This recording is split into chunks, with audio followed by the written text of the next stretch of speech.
High, Shikha's কিচেনে তোমাদের জানাই সবাইকে স্বাগত। আজকে আমি রান্না করছি কচু চিংড়ি। এই যে 4-5টা কচু নিয়েছি, 2টো আলু নিয়েছি।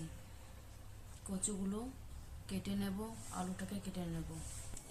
আলু কাটা হয়ে গেছে, কচু কেটে নিয়েছি, 2টো পেঁয়াজ কেটে রাখা আছে, এখানে অল্প আদা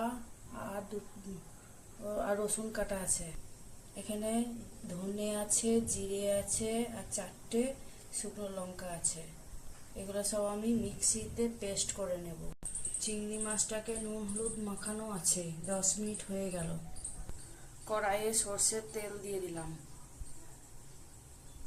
মাছগুলো তেলে ছেড়ে দিচ্ছি।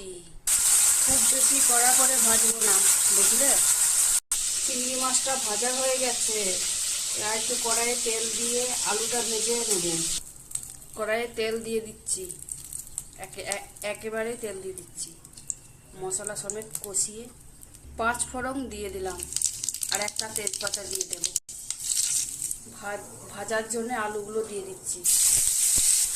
অল্প ভাজা হয়েছে, এবার কচুটা দিয়ে দিলাম। 1 চামচ মতন নুন দিয়ে রাখছি, 1 চামচ হলুদ। এখন একটু ঢাকা দিয়ে দিলাম। এখন আমি মশলাটাকে রেডি করব। অল্প জল দিয়ে দিলাম।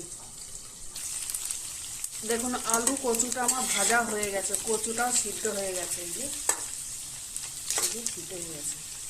একটা প্লেটে আর কচু আর আলুটা তুলে নিয়ে পেঁয়াজ দিয়ে দেবো তেলে। পেঁয়াজ কুচনোটা দিয়ে দিলাম, টমেটো কুচিটা দিয়ে দিলাম।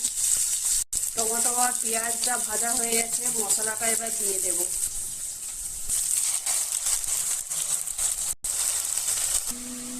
অল্প একটু হলুদ দিয়ে দিচ্ছি, আলুতে কচুতে হলুদ দেওয়া আছে। আলু কচু ভাজাটা দিয়ে দিলাম। এখানে অল্প একটু কাশ্মীরি লঙ্কা গুঁড়ো দিয়ে দিচ্ছি। জল ঢেলে দিলাম। এখানে আমি অল্প টেস্ট করে দেখলাম নুন হয়নি, আবার 1 চামচ আমি নুন দিয়ে দিচ্ছি। অল্প গরম মশলা দিয়ে দেব। এই যে গরম মশলাটা দেখছো, সেটা আমি হাতে তৈরি করেছি। এবার মাছগুলো দিয়ে দিলাম। শেষের দিকে আমি একটু চিনি দিয়ে দিলাম। একটু ঢাকা দিয়ে 5 মিনিট ফুটে উঠলেই নামিয়ে নেব। কচু চিংড়ি হয়ে গেল, এবার আমি নামিয়ে নেব।